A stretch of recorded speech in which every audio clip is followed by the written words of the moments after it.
Khilafah, sebuah institusi pemerintahan Islam yang berjalan sejak zaman para sahabat hingga tahun 1924. Ia merupakan sebuah simbol keagungan peradaban Islam selama hampir 1.300 tahun. Setelah hampir seabad pasca keruntuhannya, kini ia kembali mencuat sebagai isu yang begitu hangat di tengah masyarakat. Belahan dunia timur dan barat membicarakannya, tak terkecuali di Indonesia.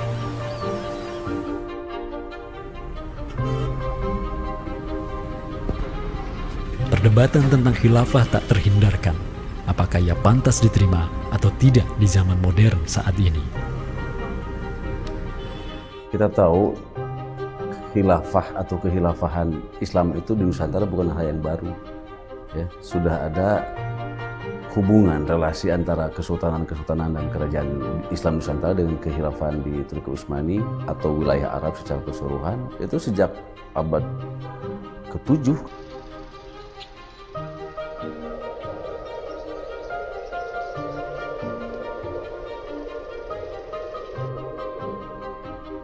Sejarah khilafah yang panjang di pentas dunia telah memainkan debutnya di Nusantara.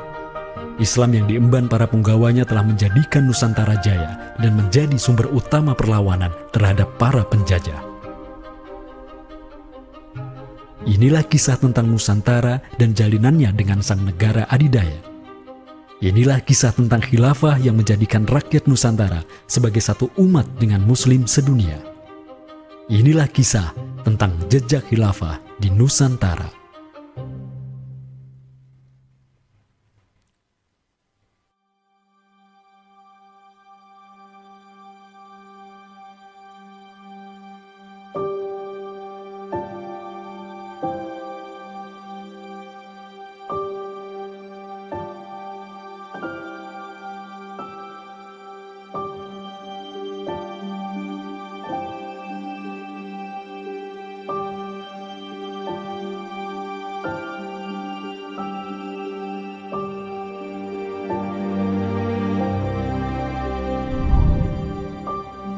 Senin, 12 Rabiul Awal tahun 11 Hijriah, bertepatan dengan tahun 632 Masehi. Seluruh langit dunia dirundung mendung. Semua orang di Madinah menundukkan wajahnya, kosong pandangan seraya bercucuran air mata. Di pagi itu, kabar duka menyeruak ke seluruh negeri. Rasulullah Sallallahu Alaihi Wasallam wafat. Pada saat Rasulullah SAW wafat, Abu Bakar itu berkhutbah. Abu Bakar mengatakan begini, Ya ayyuhan nas, inna Muhammadan qad mata. Wala budda lihada dini man yakumu bihi. Kata Abu Bakar begitu. Wahai manusia, sesungguhnya Muhammad sudah wafat. Dan urusan agama ini harus ada yang mengurusnya. Setelah Abu Bakar menyampaikan demikian, para sahabat pun segera bersepakat untuk mencari dan memilih Khalifatur Rasulillah, seorang pengganti Nabi, untuk menjaga agama dan menjalankan urusan dunia.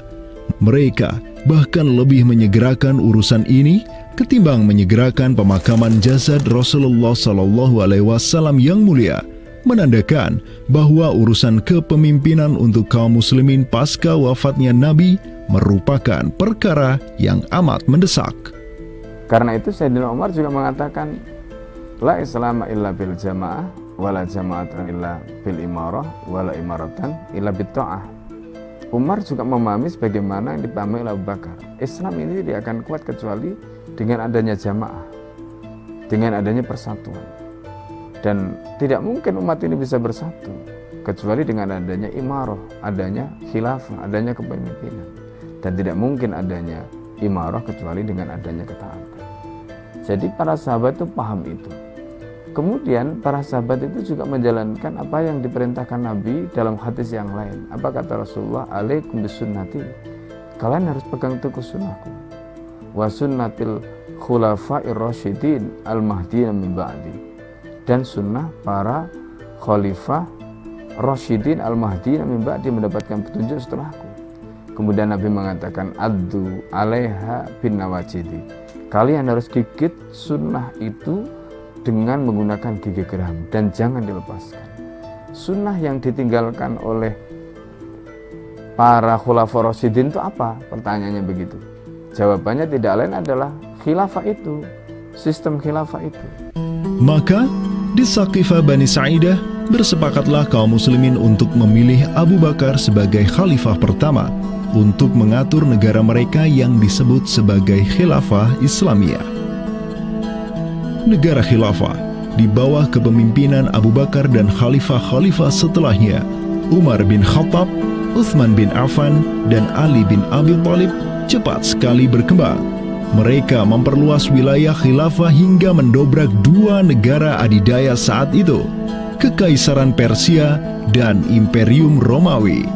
Semua aktivitas ekspansi tersebut merupakan realisasi kebijakan politik luar negeri khilafah Islamiyah, dakwah, dan jihad. Sementara di Timur Tengah sedang terjadi revolusi tauhid yang luar biasa dengan munculnya negara adidaya baru yang bernama Khilafah Islamiyah. Jauh di sebelah timur, terbentang sehamparan kepulauan yang teramat luas wilayahnya. Masing-masing pulau ini begitu hijau hutannya, mata air mengalir dengan begitu derasnya, disertai kekayaan alam yang melimpah ruah jumlahnya, baik di bawah maupun di atas tanah, baik sebelum maupun selepas pantai. Negeri itu dikenal sebagai Nusantara. Diapit oleh dua benua dan dua samudra, amatlah strategis posisi wilayah Nusantara, menjadikan ia sebagai pelabuhan dagang yang ramai, tempat bertemunya bangsa-bangsa dunia. Kala itu, belumlah penduduk di Nusantara mengenal Islam, sementara kehidupan mereka sedang diselimuti oleh kegelapan. Namun, tatkala Islam sedang membara di Timur Tengah, tentu sampailah pengaruhnya ke Nusantara.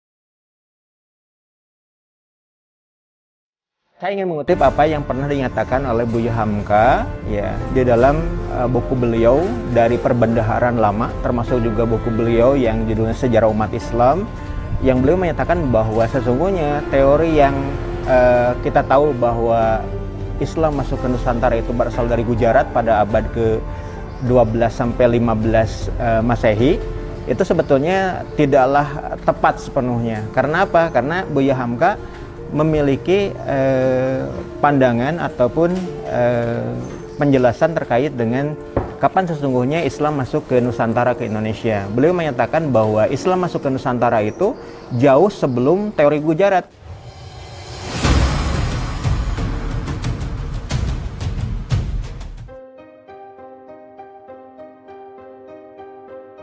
Di bawah pemerintahan Khulafaur Rasyidin yang wilayahnya membentang dari Afrika Utara sampai Persia, perdagangan kaum muslimin berkembang pesat dengan dikuasainya pelabuhan-pelabuhan strategis di Samudra Hindia.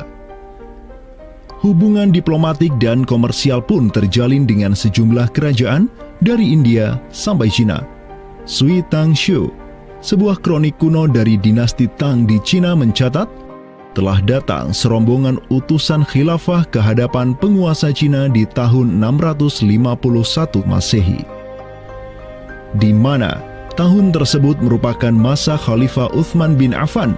Hubungan khilafah dengan dunia timur terus berlanjut sampai di mana khilafah beralih ke pemimpinannya di bawah otoritas Bani Umayyah. Apabila hubungan negara khilafah dengan kekaisaran Cina sudah terjalin sejak masa Khulafaur Rasyidin melalui jalur laut, tentulah utusan khilafah akan melalui wilayah Nusantara yang menjadi penghubung antara Timur Tengah dan Asia Timur. Dan di ujung paling barat wilayah Nusantara, terdapat pulau besar yang kala itu dikenal oleh bangsa Arab sebagai Sribuza, pelafalan mereka untuk menyebut kerajaan Sriwijaya. Pelabuhan-pelabuhan di kerajaan Sriwijaya senantiasa menjadi titik transit setiap kapal yang hendak melanjutkan perjalanannya. Tentu, penguasa Sriwijaya akan menyadari keberadaan pelayar-pelayar muslim yang singgah di wilayah kekuasaannya. fakta bahwa kerajaan Maharaja Indravarman di Sriwijaya itu ada komunikasi dengan Daulah Umayyah, mengirim surat 2 kali yang isi suratnya itu dari raja dengan 1000 gajah ya dan sebagainya yang menunjukkan surat menyurat seabad itu yang menunjukkan ada hubungan kekhilafahan dengan Nusantara. Dan secara historis ya sangat logis ketika itu superpower dunia adalah khilafah.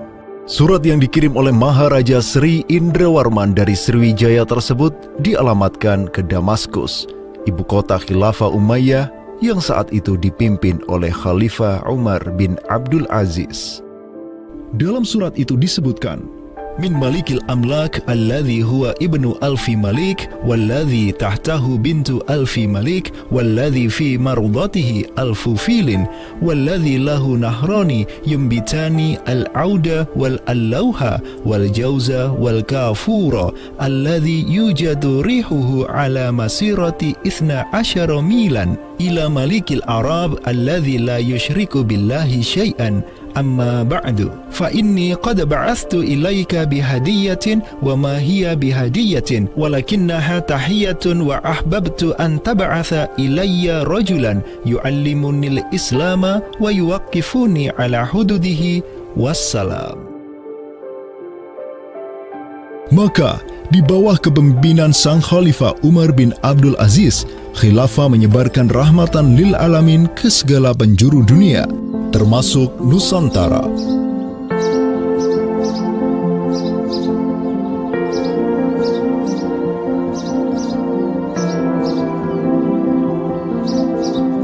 Seperti sekarang Amerika atau Eropa kan ada hubungan dengan semua negara karena dominasi politik, ekonomi mereka, budaya dan sebagainya. Saat itu penguasa dunia atau superpower adalah dunia Islam, institusi politiknya khilafah, maka sangat logis kalau ada relasi dengan berbagai semua negara.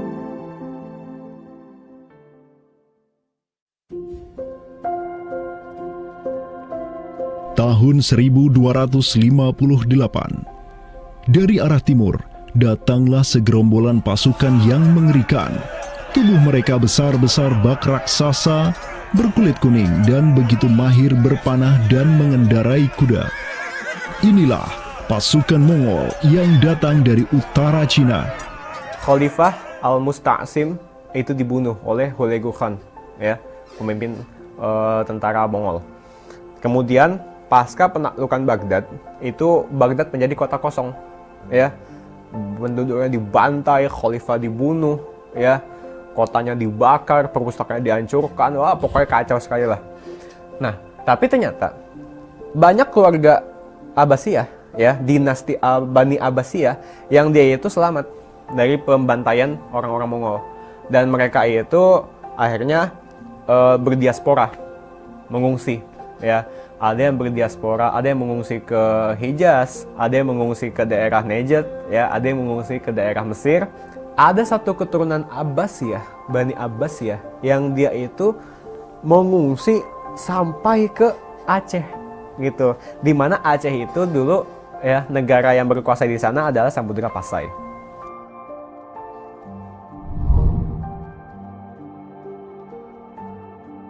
Terdapat 3 orang Bani Abbasiyah yang diketahui dimakamkan di Aceh, yakni yang pertama Sodrul Akabir Abdullah bin Muhammad Al-Abbasi, keturunan Khalifah Al-Mustaunsir Billah. Kedua, istrinya Siti Rahiman binti Malikul Mu'azzam, dan ketiga, anaknya Sodrul Akabir Yusuf bin Abdullah Al-Abbasi. Mereka bertiga dimakamkan di kompleks yang sama. Yang paling monumental, yang paling besar di sini kita lihat adalah seorang tokoh yang memiliki predikat As-Sadr Al-Kabir ataupun pengawal para pembesar yang derajatnya mungkin setingkat dengan Perdana Menteri.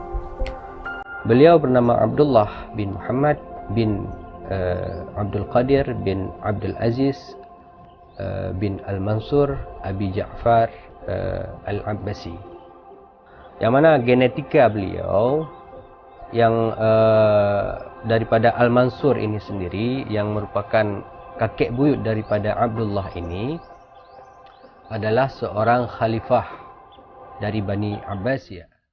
Bani Abbas ini yang terkubur di Aceh, ya Lok Sumawe ini, ayahnya ini, ya Muhammad bin Abdul Qadir. Ternyata dia itu dicatat oleh Ibnu Battuta, ya. Dicatat oleh Ibnu Battuta dalam rihlahnya, kitab Tuhfatun Nazar, ya. Nah, dia itu ayahnya Abdullah bin Muhammad Sodrul Akabir yang di Pasai itu menjadi gubernur, ya, menjadi gubernur di mana? Di daerah India, gitu. Dicatat oleh Ibnu Battuta, gitu, ya. Dan Ibnu Battuta mencatat sultan-sultan di India itu begitu hormat, ya, begitu taat, dan mereka itu memuliakan keturunan Khalifah Abbasiyah ini, ya, keturunan Khalifah Al-Mustansir billah, begitu. Nah, ini mengindikasikan bahwasanya apa? Sultan-sultan India itu begitu memuliakan, dan mereka itu dalam satu riwayat lain juga membaiat Khalifah Abbasiyah yang ada di Mesir. Sementara sultan-sultan di India, ya, kesultanan Islam di India itu punya hubungan erat dengan Samudra Pasai, begitu. Nah, di sini kita bisa menduga kuat bahwasanya Samudra Pasai itu juga berbaiat kepada Khalifah Abbasiyah. Samudra Pasai pada masa itu berbaiat kepada dinasti sebelum Utsmaniyah berkuasa, yaitu kita menduga dan meyakini hal tersebut sesuai fakta-fakta yang kita temukan di lapangan bahwa Madinatul Sumatera ataupun Jaziratul Jawi, Samudra Pasai itu berbaiat langsung kepada dinasti Abbasiyah. Sultan Zainal Abidin bin Ahmad bin Malikus Zahir bin Malikus Saleh, penguasa Pasai di masa Sodrul Akabir Abdullah Al-Abbasi hidup, menyatakan baiatnya kepada Khalifah Al-Mutawakkil 'ala Allah di Kairo di awal abad ke-15. Begitu pula sebelumnya, Sultan Muhammad bin Tughluk di Delhi diikuti oleh Sultan Jalaluddin Muhammad dari dinasti Raja Ganesh di Bengali dan penguasa dari dinasti Utsmaniyah di Turki, Sultan Bayazid pertama. Seluruh sultan di dunia Islam menyatakan baiatnya kepada Khilafah Abbasiyah semenjak gelombang badai Mongol berhasil dihentikan oleh pahlawan-pahlawan Mamluk. Pusat Khilafah Abbasiyah kini berpindah ke Kairo, Mesir, dan menjadi magnet kaum muslimin global. Dari pusat khilafah inilah dakwah Islam mulai bangkit kembali dan menggencarkan aktivitasnya dengan mengirim berbagai juru dakwah ke seluruh penjuru alam. Dengan Samudra Pasai yang mendaulatkan dirinya sebagai Darul Islam yang berbaiat kepada khalifah, Samudra Pasai mengemban tugas untuk mengubah seluruh Asia Tenggara dari Darul Kufri menjadi Darul Islam. Sultan Zainal Abidin Ra Ubabdar dibantu oleh putra Sodrul Akabir Abdullah bin Muhammad Al-Abbasi, yakni Yusuf bin Abdullah, yang di pucuk pusaranya tertera nama kakeknya Khalifah Al-Mustansir billah, banyak menaklukkan wilayah-wilayah yang belum Islam di Sumatera dan Semenanjung Malaya. Seperti Ra Ubabdar. Ra Ubabdar itu berasal dari dua kata, Ra dan Ubabdar, yang mana artinya adalah penguasa gelombang. Ini adalah sebuah predikat yang sangat luas sebenarnya maknanya, sesuai dengan masa yang ditorehkan pada waktu tersebut, bahwa Sultan Zainal Abidin Ra Ubabdar bin Ahmad bin Muhammad bin Al-Malik Al-Salih ini adalah salah satu masa kegemilangan Samudra Pasai, yang mana kita ketahui setelah masa tersebut yang memimpin Kesultanan Sumatera adalah anak keturunan daripada beliau ini, yang jumlahnya sampai 11 orang sultan. Bergerak dan terus bergerak itu meluaskan dakwah Islamnya sampai ke pulau-pulau. Itu masa Zainal Abidin Ra Ubabdar, terutama penakluk gelombang yang dijuluki beliau itu melebarkan sayap itu sampai ke seluruh Asia Tenggara. Digelarilah Sultan Zainal Abidin Pasai dengan sebutan Ra Ubabdar, bahasa Persia untuk gelar sang penakluk gelombang. karena dengan arungan pasukannya yang luar biasa di atas gelombang laut Nusantara, ia membuka banyak sekali wilayah, seperti Malaka misalnya, di mana di sanalah Sultan Zainal Abidin Ra Ubabdar menempatkan putranya Sultan Mansur sebagai penguasa Darul Islam Malaka. Kesultanan Samudra Pasai banyak pula mengirimkan juru dakwahnya untuk meminta penguasa-penguasa Nusantara lain agar menerima Islam. Salah satu juru dakwah tersebut dikirim ke Jawa Timur, pusat pemerintahan rezim yang mendominasi wilayah Nusantara saat itu, Kerajaan Majapahit.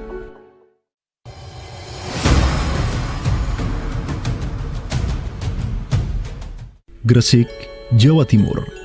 Di kota yang hanya berjarak 60 km dari Trowulan, ibu kota Kerajaan Majapahit, terbaring jasad mulia di atas pusara marmer yang begitu indah.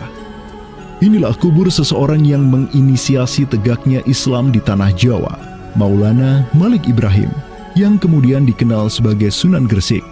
Malik Ibrahim adalah seorang yang berkedudukan tinggi di lingkaran kuasa Samudra Pasai, terlihat dari gelarnya yang bertajuk Umdatus Salatin wal Wuzara, pondasi para sultan dan wazir, di mana gelar tersebut adalah gelar untuk wakil Sultan Samudra Pasai sebagaimana yang dicatat oleh Ibnu Battutah. Gelarnya yang lain seperti Burhanud Daulah Waddin, penerang negara dan agama, adalah gelar yang disematkan kepadanya selayaknya gelar-gelar yang diberikan Khilafah Abbasiyah kepada pejabat-pejabat penting daulah, sebuah gelar yang begitu politis sekaligus agamis.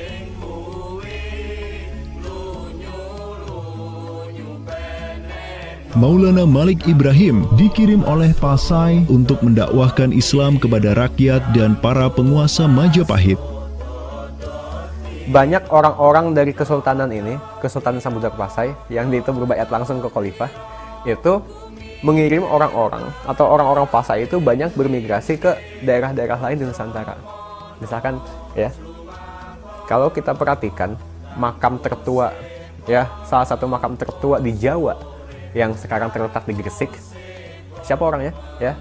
Pemilik makam ini itu adalah Maulana Malik Ibrahim. Maulana Malik Ibrahim ya, kalau kita perhatikan makamnya yang di Gresik itu sama persis gayanya dengan apa? Dengan makam-makam yang ada di Pasai, begitu. Nah, ini merupakan bukti bahwasanya Sunan Gresik itu pernah ada di Pasai ya, dan dia itu ya tahu sendirilah ya, bahwasanya Maulana Malik Ibrahim yang kemudian dikenal juga sebagai Sunan Gresik itu merupakan salah satu dari Wali Songo. Bersama kakek, paman, keponakan, cucu cicit dan murid-murid pilihannya yang kemudian disebut Wali Songo, Maulana Malik Ibrahim berdakwah di Jawa dan menyebarkan Islam di kalangan penduduknya. Mereka mendapat sokongan penuh dari negara yang berkuasa di Samudra Pasai, kesultanan yang berbaiat kepada Khilafah Abbasiyah. Dakwah mereka terus berkembang, perlahan namun pasti, dan mulai melumat persendian kuasa Majapahit yang mulai keropos akibat kekacauan internal mereka sendiri.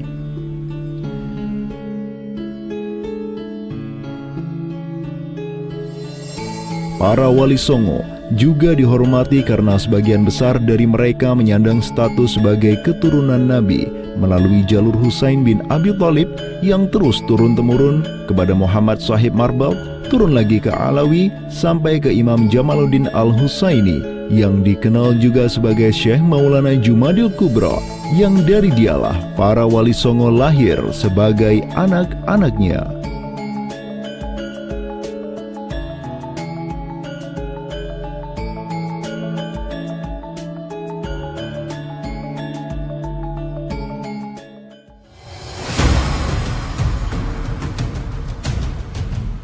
Bertolak dari Gresik, dakwah para wali menyebar ke kota-kota lainnya di Pulau Jawa, bahkan sampai keluar Jawa seperti Maluku, Ternate, Makassar, Kalimantan, dan sebagainya. Selain kalangan rakyat, banyak pula pejabat-pejabat Majapahit yang tercerahkan dengan Islam dan sukarela mengucap syahadatain, seperti para adipati Majapahit di Palembang, Cirebon, Semarang, Pekalongan, Jipang sampai Mataram. Tak tanggung-tanggung, di antara mereka yang berislam bahkan merupakan sang putra mahkota Majapahit sendiri, Pangeran Jimbun alias Raden Patah, yang merupakan buah dari pernikahan Raja Brawijaya kelima dengan seorang putri Cina. Ketika dewasa, Raden Patah belajar kepada Sunan Giri di Surabaya, kemudian diangkat menjadi Adipati Demak oleh ayahnya. Kemudian, di tahun 1478, Brawijaya kelima digulingkan oleh pesaingnya dari Kediri, Girindra Wardana. Tahta Majapahit yang diduduki oleh musuh ayahnya lantas membuat Raden Patah di Demak beserta seluruh elemen Islam di Jawa pimpinan para Wali Songo bangkit berjihad melawan Girindra Wardana dan penerusnya Patih Udara.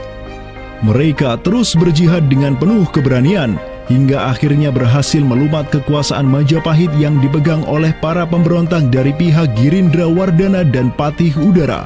Kaum muslimin pun meraih kemenangan hingga akhirnya mereka berhasil memproklamirkan berdirinya sebuah daulah Islam pertama di tanah Jawa, Kesultanan Demak, pada tahun 1482.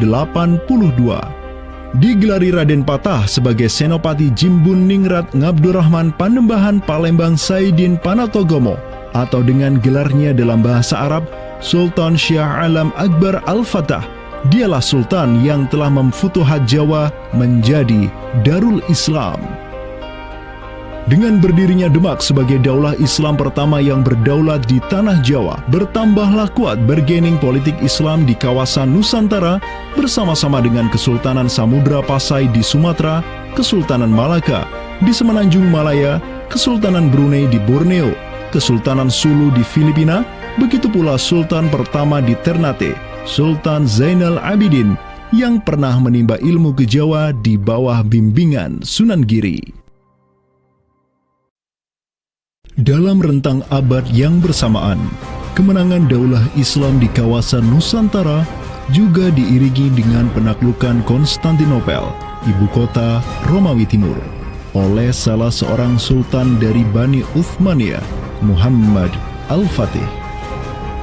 Penaklukan Konstantinopel sekaligus menandakan tamatnya riwayat Imperium Romawi Timur untuk selama-lamanya. Penaklukan Konstantinopel pada tahun 1453 oleh Muhammad Al-Fatih, sang Sultanur Rum, merupakan realisasi dari janji yang telah terucap ratusan tahun sebelumnya oleh lisan mulia sang Sayyidul Mustafa, Rasulullah Muhammad Sallallahu Alaihi Wasallam. Sungguh, Konstantinopel akan benar-benar ditaklukkan. Sebaik-baik pemimpin adalah pemimpin yang berhasil menaklukkan Konstantinopel, dan sebaik-baik pasukan adalah pasukan yang menyertainya. Dengan dikdayanya kuasa Islam di tanah Rum, menjadikan para penguasa Uthmaniyah mempunyai citra istimewa di kalangan rakyat Nusantara.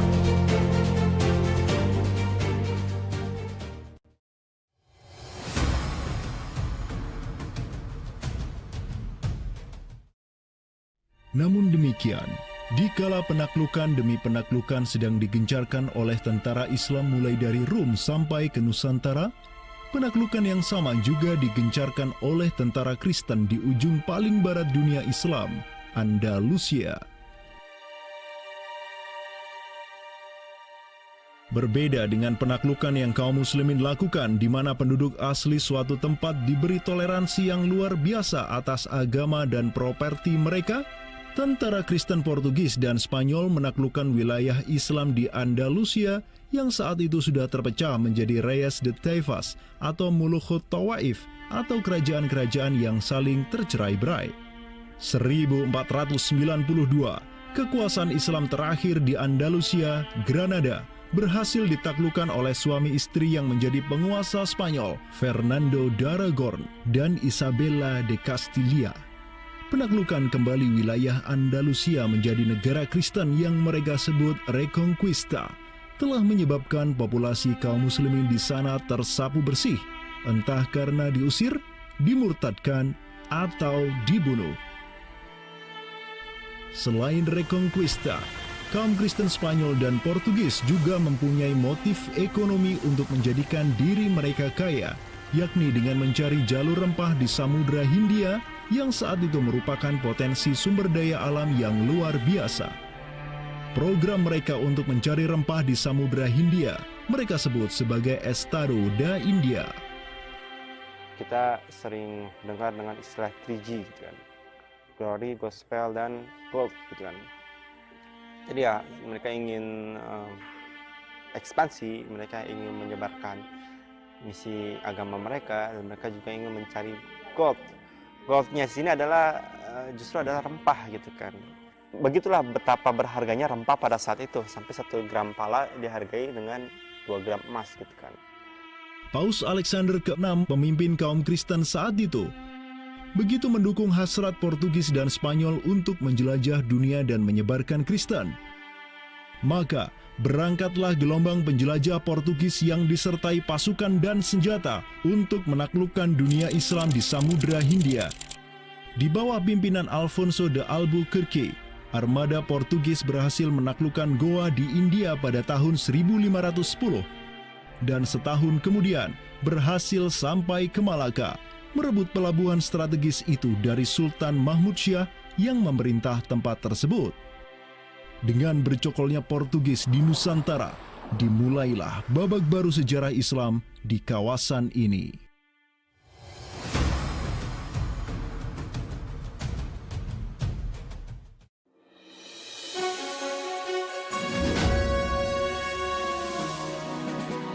Sementara di Nusantara tengah berlangsung gejolak dengan hadirnya Portugis yang berpusat di Malaka. Cucu dari Sultan Muhammad Al-Fatih dari Bani Uthmaniyah, yakni Sultan Selim pertama, berhasil meluaskan pengaruh dan kekuasaannya di dunia Arab. Pada tahun 1517, beliau berhasil merebut Suriah, Mesir, dan Hijaz dari kepenguasaan kaum Mamluk. Khalifah Al-Mutawakkil 'alallah ketiga dari Bani Abbasiyah beserta Syarif di Makkah kini menyerahkan kepemimpinan umat Islam sedunia dan pelayanan 2 kota suci kepada Sultan Salim pertama, penguasa Uthmaniyah yang bukanlah mereka berdarah Arab. Perlu dicatat bahwa penjelasan tentang Al-A'immatu fi Quraisyin itu, kalau kita merujuk kepada kitab Ar-Rawdah, Rawdatul Talibin wa Umdatul Muftin, memang ada hal yang menarik di sini. Di satu sisi ada mengatakan bahwa syarat khalifah itu harus Quraisy. Tetapi Imam Nawawi sepakat ketika katakanlah dari Quraisy tidak ada, terus diambilkan dari mana? Maka kemudian disebutkan di situ ya di luar Quraisy. Bisa dari bani ini, itu yang disebutkan di dalam kitab Ar-Rawdah. Karena itu sebenarnya syarat al-a'immah fi Quraisyin itu bukan syarat yang wajib, tetapi difahami di sini berdasarkan penjelasan yang diantaranya disebutkan dalam kitab Ar-Rawdah tadi, itu adalah merupakan syurut afdaliyah. Maka semenjak tahun 1517, kepemimpinan khilafah beralih ke Bani Uthmaniyah.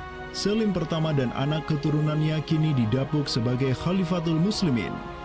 Amirul Mukminin, Khadimul Haramain, Al-Ghazi fil Bahraini wal Bahraini, Zilullah fil Alam, Padisyah wa Khilafat Penah. Wilayah khilafah Uthmaniyah terus merangsek Eropa, dan merekalah yang menguasai Laut Mediterania dan juga Laut Merah. Adapun Portugis yang bercokol di Samudra Hindia mulai ketakutan karenanya. Karena dengan munculnya khilafah Uthmaniyah sebagai negara Islam yang adidaya, solidaritas Muslim sedunia akan bangkit kembali karena memiliki perisai kuat di sisinya. Ini erat kaitannya dengan hubungan dengan negeri kita, karena keimanan yang kemudian merekatkan ya dengan semangat akidah Islamiyah, semangat ukhuwah Islamiyah, menjadikan umat Muslim yang ada di Timur Tengah dengan umat Muslim yang ada di Nusantara Indonesia itu terjalin hubungan yang sangat erat. Karena kita tahu bahwa ada ayat Allah Subhanahu wa Ta'ala yang menyatakan innamal mu'minuna ikhwah. Sesungguhnya orang-orang beriman itu adalah saudara. Ketika ada saudara mukmin yang terzalimi, maka saudara mukmin yang lain itu punya kewajiban untuk membela.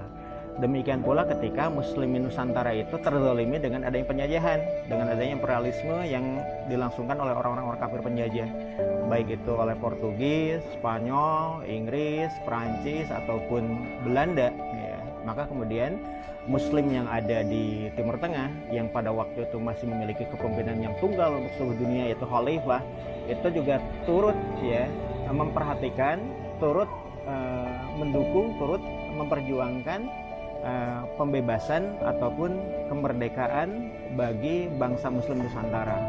Kenapa? Ini semangat jihad di antara kaum Muslim yang dihubungkan dengan semangat keimanan atau akidah Islamiyah tadi. Kenapa? Yang namanya mukmin itu adalah kal jasadil wahid, ya, satu tubuh. Ketika bagian tubuh yang lain itu teraniaya, maka tubuh yang lain pun punya kewajiban untuk membelanya ataupun juga ikut merasakan penderitaan yang dialami oleh bagian tubuh kaum Muslim yang lain.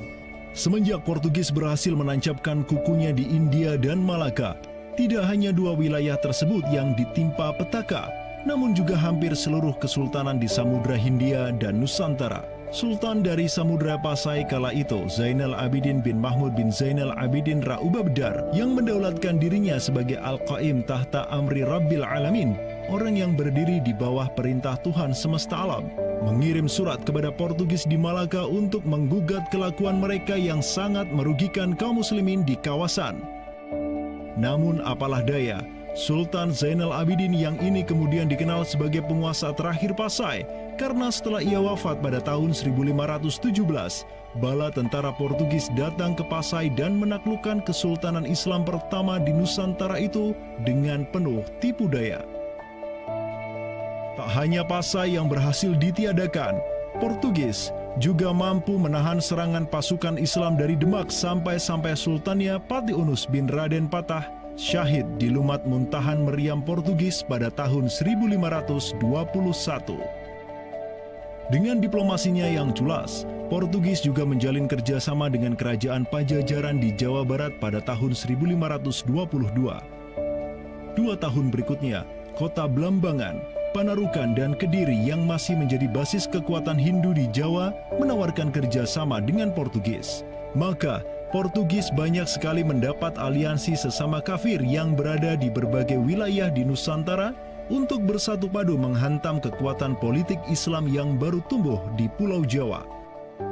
Bahkan di Maluku pun Portugis berhasil menancapkan kuasanya semenjak tahun 1536. Berkaca pada kelakuan Portugis yang memerangi umat Islam di Samudra Hindia dan Nusantara, Sultan Sulaiman Al-Qanuni, sang Khalifah Uthmaniyah yang berkuasa sejak tahun 1520, menyatakan peperangan terbuka kepada penguasa Portugis yang berkedudukan di Lisbon, Dom Sebastião. Telah dilaporkan kepada saya bahwa jamaah haji dan para pedagang muslim yang datang dari India melalui laut telah dianiaya. Jika engkau masih membangkang, maka dengan bantuan Allah yang Maha Agung, kami akan melakukan segala yang diperlukan untuk memulihkan ketertiban di negeri-negeri itu, dan tiada guna lagi bagi engkau untuk memprotesnya.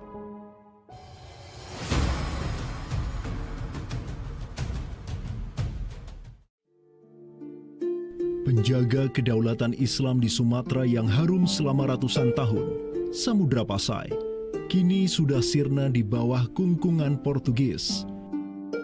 Namun, harapan kemenangan itu masih ada. Karena tak lama setelah itu muncul kekuatan baru yang terbit di ujung utara Sumatera, Kesultanan Aceh.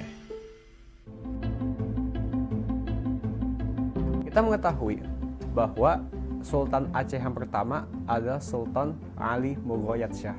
Ya, beliau wafat tahun 1530. Dan ini merupakan masa yang bersamaan dengan Sultan Sulaiman Al-Qanuni dari Khilafah Utsmaniyah. Prestasi Sultan Ali Mughayat Shah telah dicatat dengan tinta emas sejarah. Kegemilangan Sultan Aceh pertama itulah yang direkam oleh salah seorang ulama besar dunia Islam, Syekh Ahmad Zainuddin Asy-Syafi'i Al-Malibari, yang merupakan murid dari ulama tersohor Ibnu Hajar Al-Haytami.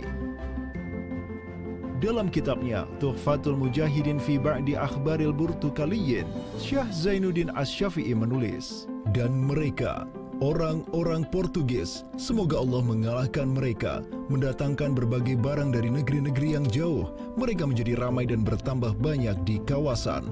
Para penguasa berbagai pelabuhan menuruti kehendak mereka sehingga mereka sepenuhnya menguasai pelabuhan-pelabuhan tersebut. Pelayaran hanya dapat dilakukan dengan jaminan keamanan dari mereka. Perdagangan dan kapal-kapal mereka bertambah banyak dan sebaliknya.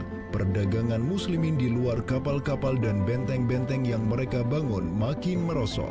Tiada seorang pun yang dapat merebut kota-kota pelabuhan itu selain Sultan yang mujahid, Ali